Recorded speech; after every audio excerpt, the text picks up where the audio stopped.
This is the GMMK Pro.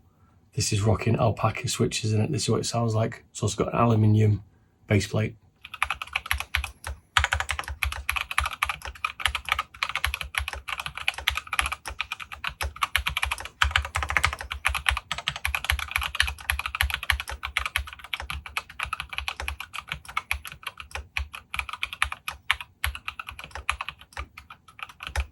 This is a Ducky 1.2 Mini. It's running MX Blues from Cherry, and this is a benchmark for the sound test.